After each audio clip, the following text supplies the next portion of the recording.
You're my leader. Right now, listening to Clear the Mechanism. The Robby Rose Show. The Robby Rose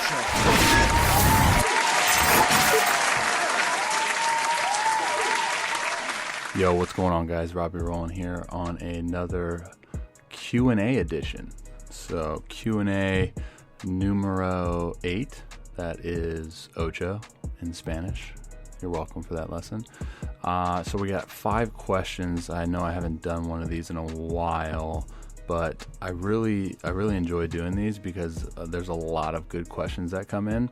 And on the note of questions, I do want to encourage those who DM me on Instagram, because I get to DMs on Instagram, but not all of them. And I have a ton of questions in there built up, and I apologize. I'm not big leaguing anyone, but I will say that emailing me your questions is the best route, because I know for a fact that there's a ton of good questions that you guys have, and that's why I like doing these Q&A podcasts, because a lot of the questions are common questions that other people have too. So it's really nice to be able to, answer someone's question on an email, like in an audio setting, and then throw it up on a Q&A podcast, and hopefully, someone else sees that and listens to it, and, now they're better equipped to approach their baseball journey. So, like I said, 5 questions today. I do really want to highlight, if you're listening to this and you do have questions and you have DM'd me on Instagram in the past, shoot me an email. Contact robbyrow@gmail.com. Robby with a Y. Contact robbyrow@gmail.com. Before we dive into the questions, any links that I talk about today are going to be in the show notes over at therobbyrowshow.com/QAPod8. QAPOD 8. So there's going to be some links. Going to talk about, well, you'll hear it. What else do I have? I'll include on the show notes page as well any new content that I've recently come up with. Now that spring training started, I'm doing more MLB stuff, so more pitcher breakdowns. I just did Brady Singer, Justin Verlander breakdown, breaking down their mechanics, and I just did a Nate Pearson mechanics breakdown. If you don't know who that is, absolute stud for the Blue Jays, throws like 400 miles an hour. So those are on the website. Be sure to check those out. Okay, I think that's it. We can jump right into the questions. Like I said, I got 5 of them for you guys today, and let's get into it. All right, so first question on Q&A podcast numero 8 is from Timon. He says, I really don't have much money right now. What is a good way to see my miles per hour? So here is the response that I had to him, and I will say, I talk about it in the response. I say I'll include links in the email back. So what I'll do is I'll include those same links that I told him in the show notes. So it's going to be Pocket Radar discount code, Diamond Kinetics discount code in the show notes. So yeah, anyways, here is my response. Yo, what up, dude? So that's a really good question, man, because that's a common thing, like we all know, I think now, playing baseball, that like velocity matters, right? So we know that we need to know like our velocity, and take even that a step further and think like we all need to know like our pitch metrics too. But that's a little complicated. I don't know your age. So as far as velocity goes, man, I'm gonna kind of talk about a couple different ways. Is A, depending on your budget, there are like a lot of affordable products out there that do give you very accurate measurements. Pocket Radar being one, I could get you a discount on that. I'll include all the discounts within the links or within the email that I send back to you, dude. But so Pocket Radar being one, I think the cheapest model that you can get there with accuracy is maybe like $200, $300. And then just of recent, I've been playing around with the Diamond Kinetics ball. That's probably going to be your most affordable shot, because I think that's like $100, and my discount on that could save you, I want to say like 10, 15 bucks. So you're looking at 85, 90 bucks on the Diamond Kinetics ball that I've been testing out recently, and it's actually fairly accurate, in the same ballpark, and that's going to give you your pitch metrics as well. And then third is like, if you don't, you can't afford that at all, then depending on what area you're in, go to Google and type in, like pitching tunnels or pitching lessons or baseball facilities, pitching facilities near me, and just kind of trial and error it, play around with it. And then it's all going to come back to like, how bad do you want it, dude? Because it's going to be about the work that you put in as far as like researching that. So like, going to Google, making a phone call to the type of facility that comes up on Google and saying like, hey, really pressed for cash. Is there a way I can just come in and use like the radar gun for like one session, and how much would you charge me? Say something like that, rather than like saying I need a lesson.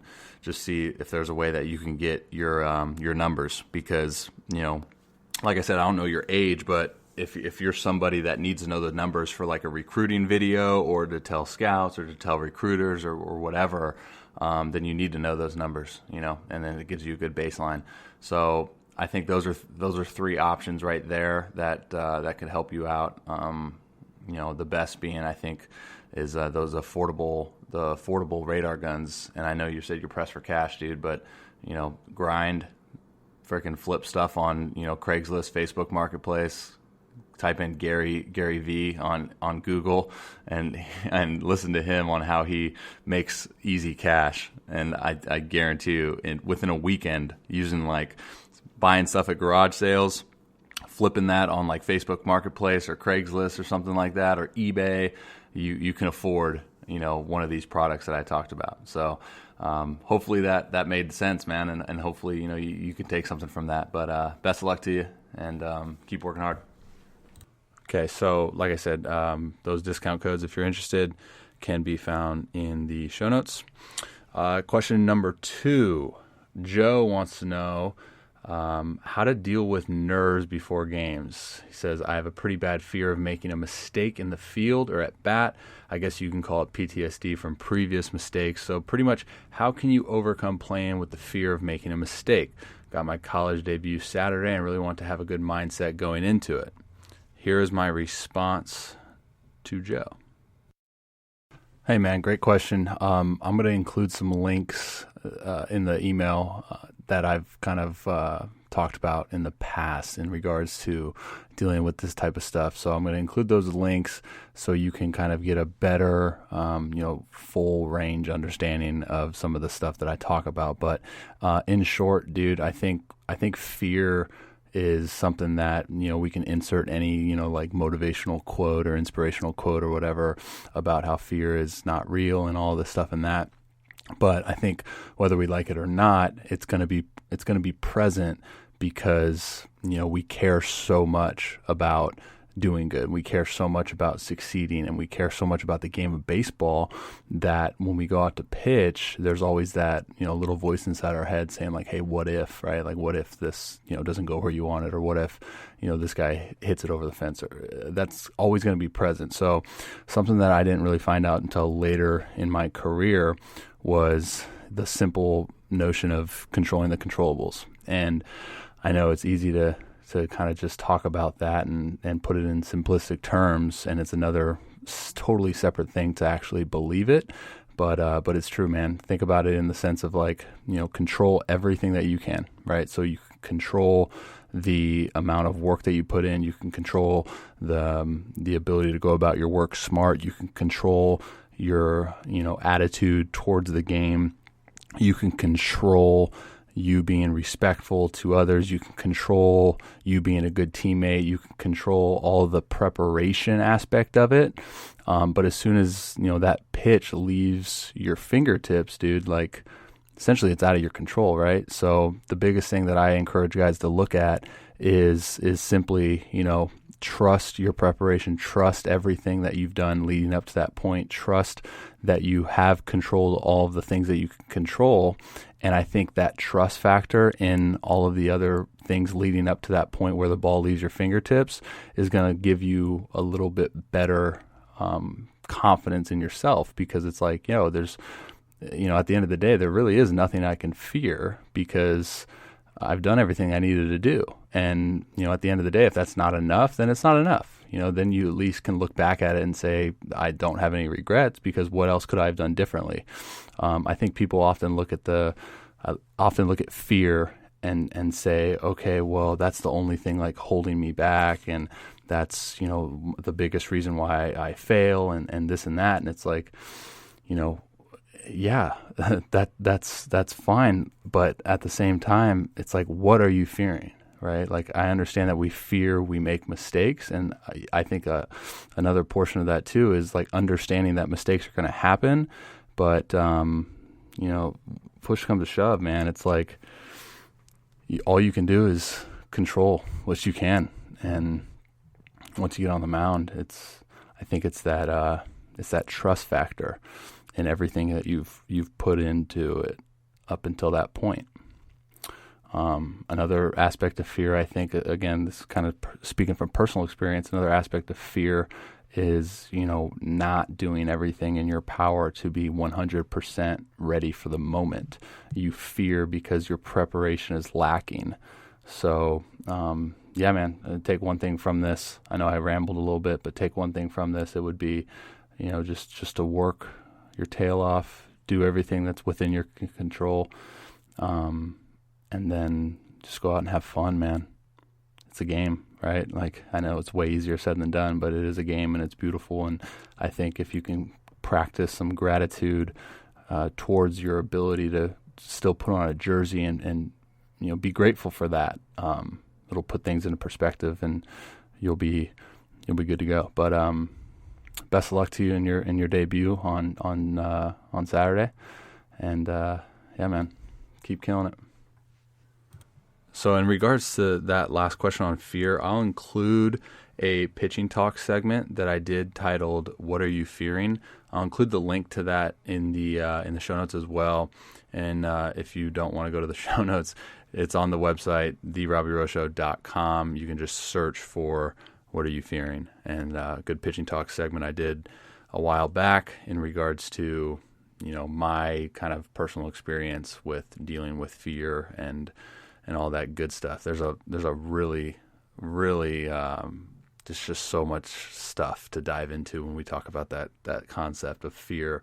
And I'm going to be doing another segment here soon, maybe even today, on like calming the mind during performance. So be on the lookout for that. But anyways, question number 3 is from Gavin. Says, I'm a 16-year-old from Michigan, and I want to know how I can increase my curveball spin efficiency. In my last bullpen, I was sitting about 84, topping 87, with my spin rate averaging about 2,300 via Rapsodo. I know that might sound a bit unusual, but I need help on trying to get my curveball to more of a 12-6 instead of a slurve. My spin efficiency on my curve was at about 40 to 47%, and obviously that needs to change if I want to pitch effectively with my stuff. So, do you have any tips and keys to help get that 12-6 curveball spin efficiency better? All right, here's my response to Gavin. Yo, what's up, man? So, yeah, really good question. This is something that I was grinding with a couple months back when I was really trying to optimize a 12-6 curveball. But I think for you, it's obviously the ball is not spinning true out of the hand. Okay, so I think given that it's 2020 and I'm assuming that you have a smartphone, assuming you got an iPhone, it'd be really beneficial if you got someone to shoot some slow-mo video from behind.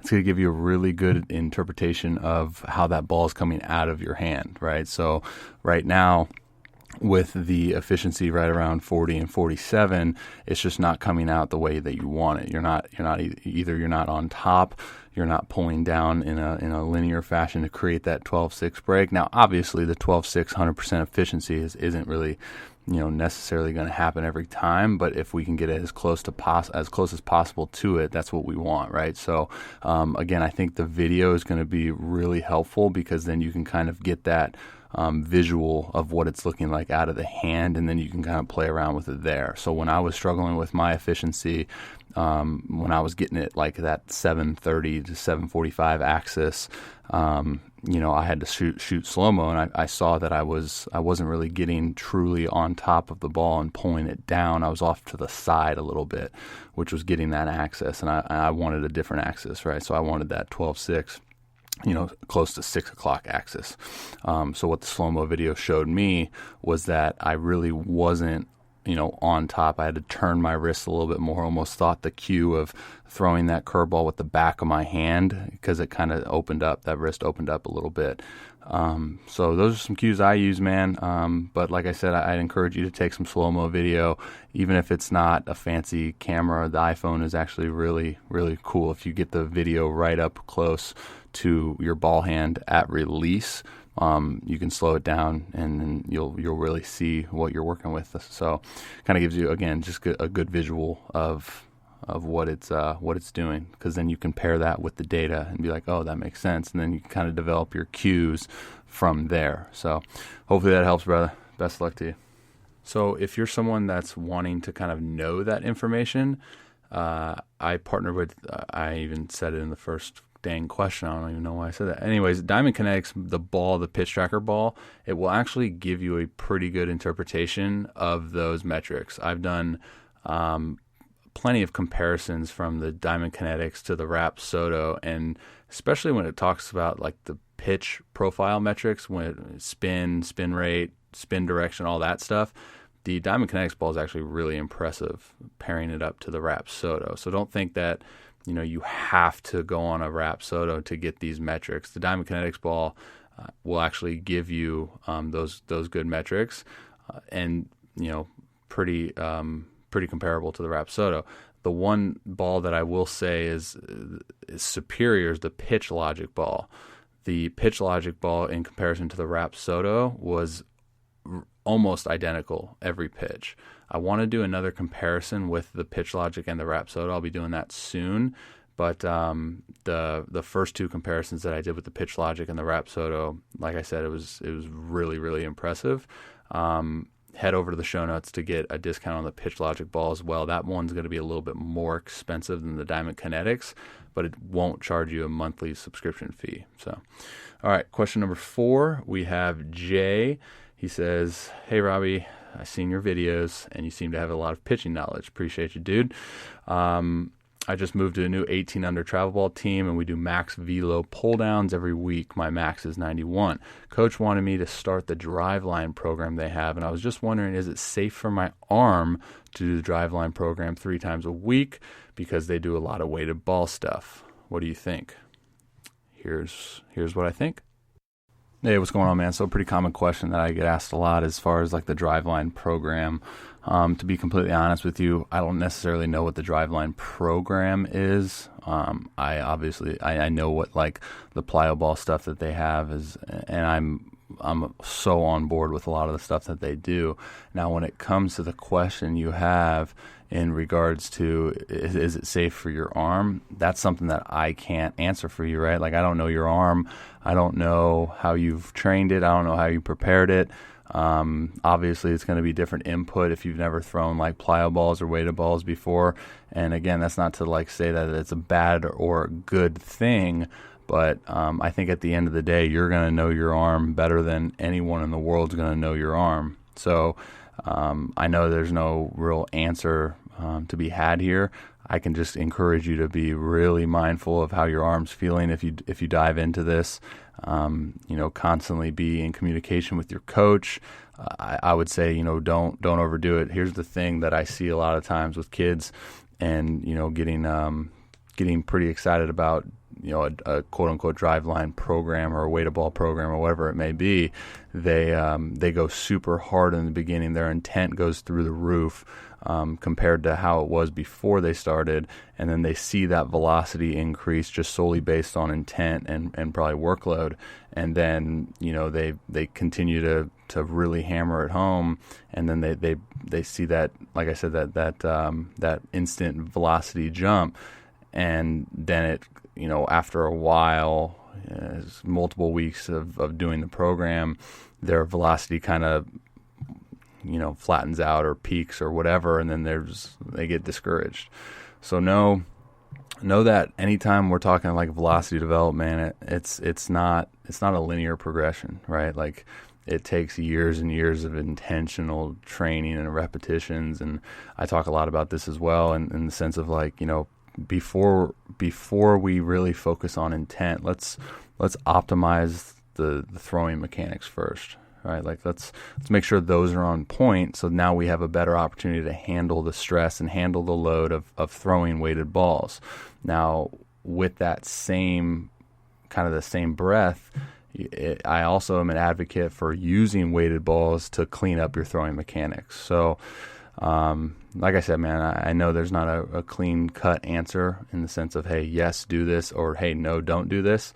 But if you take one thing from this, man, it's just the encouragement of listening to your arm and understanding how your arm is responding, and make sure you're sticking to your recovery protocols, your warm ups, and all that stuff. So, yeah, man, hopefully that helps. Best of luck to you, and keep working.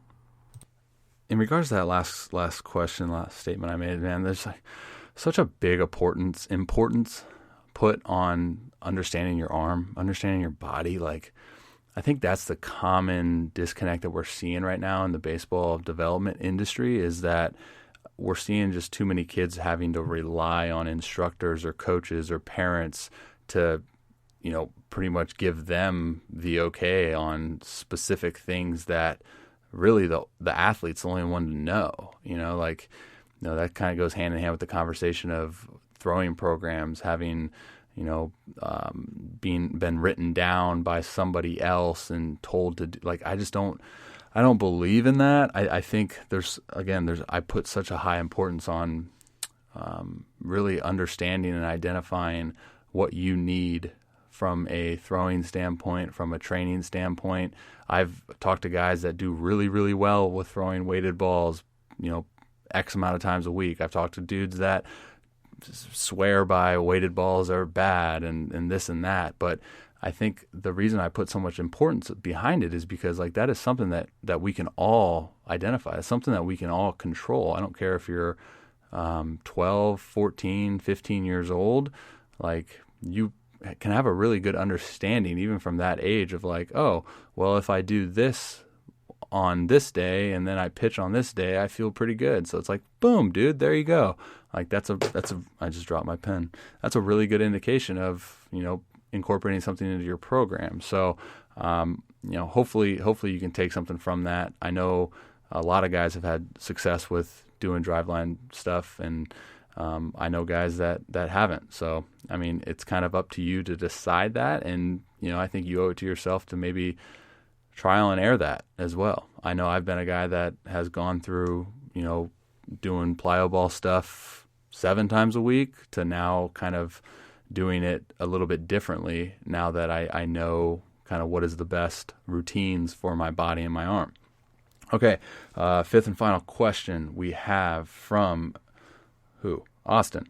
Austin says, I have been naturally cutting my fastball, and it's been a problem for a few months now. I believe I developed this habit throwing plyo balls in front of my face, which sort of developed this cut, but I was just wondering if you had any tips or advice as to how I could potentially eliminate this cut. I've played with a pitch logic ball, and my spin efficiency is between 78 and 86%. I've played with different fastball grips and different cues, but really struggle to just throw a straight fastball. Any help you could give would mean a lot. This is the help that I gave. Yo, what's going on, man? So, great question. I think, there's a lot to be said about the cutting fastball type thing. So it's funny because I went through a period in my career as well where I was cutting fastballs, and at first I was like, dude, I need to fix this, and then I was kind of like, wait, I like it. I like having that movement. But yeah, absolutely. If you're throwing a true four-seam fastball, and depending on how you want to pair it with your other off-speed pitches, it's important to get that efficiency up and make sure that we're utilizing that spin per pitch profile movement. So anytime that I look at guys that are cutting fastballs, I just look at hand timing. So the timing of when that hand is coming up into that cocked ready position to throw. Usually what we see with guys that cut the fastball is their hand is a little bit late, or their arm is dragging behind, and then as soon as like the front foot is approaching front foot strike, the body or the brain tells the hand like, hey, we got to speed up. And then that path that the hand has to take from separation all the way through ball release is a little bit more sped up than it would be if it were just a natural throw. So I'd encourage you to take some video of yourself, man. Take video and see if that is the case. Take video, slow-mo video if you have an iPhone, smartphone. Take slow-mo video of your fastball at ball release. See if you're on the side of the ball. And again, we want to be behind it and true. Video can be a huge, grateful, it's just a fantastic tool for that. And you don't need to, everyone's got a smartphone now, so it works out. But hopefully that made sense. I think again, it's just timing. You could just be dragging behind. So if you want, I'll include a link as well in the email I send back to you. If you want to sign up for a mechanical screening, I can screen your mechanics and see, from my point of view, what we're looking at, if it's a timing issue or if it's something else. So, yeah, man. But hopefully what I said made sense, and keep working hard. Best luck to you. All right, dudes, that will do it for this Q&A. Like I said, I want to try to do more of these Q&A podcasts, and I haven't had a guest on in a long time, so I'm working on a couple guests right now, trying to get on. Everyone's so busy though, so stay tuned for that. If you have never listened to one of these podcasts before and you liked my voice, do yourself a favor and subscribe. Maybe, I don't know. That's all I got. Okay, thank you for listening. I know I say a lot, but I hope you have a good rest of your day. God bless, and until next time, I'm out. See you, dudes.